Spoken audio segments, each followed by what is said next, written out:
Good morning, one and all. I am Smita. I have prepared a series of video sessions that will help to simplify the different aspects of pharmaceutical engineering.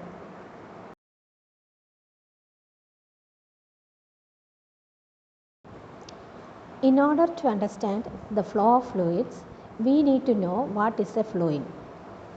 Suppose we are taking a substance and we are applying a shear stress to that particular substance. And if that substance continuously changes its shape under the stress, then that substance is called as fluid.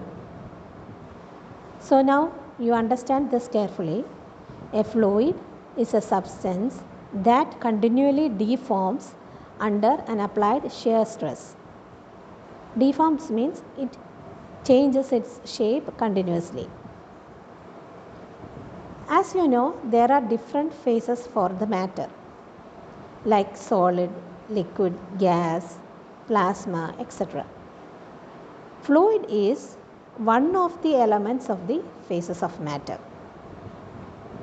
So we can call as the fluids are the subset of the phases of matter. The main components of fluids are liquids and gases. Now we will see what is a fluid flow. A fluid flow may be defined as the flow of substances that do not permanently resist to dissolution. As fluids cannot resist the change in shape, or it will always change into different shapes, or it will go to out of shape. The study of fluid flow can be divided into two types. First one is the fluid statics and the other one is the fluid dynamics. Fluid statics. Fluid statics deals with the behavior of the fluids at rest in equilibrium. For this, you need to consider three things, or you have to understand three things in the fluid statics. First one is the behavior of the liquid at rest.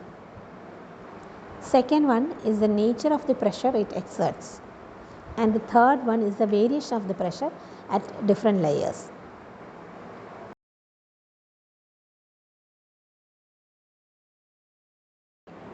Pressure differences between the layers of liquids. In order to study the pressure differences between layers of liquid, we need to consider two columns. The first column will be having two openings, and the second one is a stationary column. So we'll discuss about the first column now. Consider a column of liquid with two openings which are provided at the wall of the vessel at different heights. So due to the difference in the heights, and the pressure exerted will be different. So the rate of flow through these two openings will be different. Now consider the second column, that is a stationary column. So this is having a pressure which is acting on the surface of the fluid. We can write as PS. This column is maintained at a constant pressure by applying a pressure. So the force acting below and above the point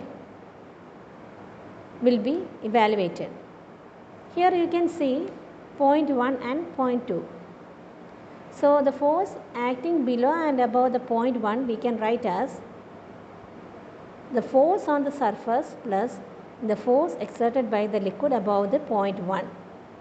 So this you can consider as equation 1. You all know that the force is pressure into area. By substituting the force with pressure into area in the above equation, we can rewrite force acting on the liquid at point 1 as pressure at point 1 into surface area, and we can write the force on the surface we can write as pressure on the surface into surface area. Likewise, the force exerted by the liquid above the point 1 we can write as mass into acceleration. Why it is mass into acceleration?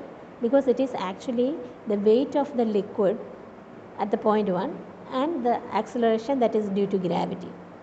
So we are writing like that.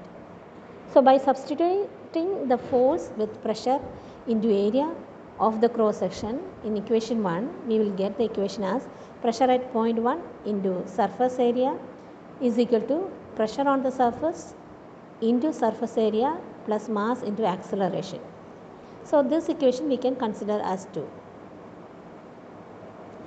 So we can write as P1S is equal to PSS plus mass into acceleration, where P1 is the pressure at point 1, PS is the pressure on the surface, and S is the surface area. This equation, again, mass we all know that it is volume into density.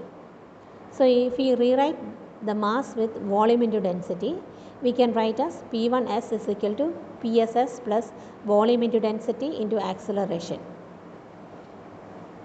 You all know that the volume is height into area. If we substitute volume with height into area, then we can write as P1S is equal to PSS plus height into area into density into acceleration.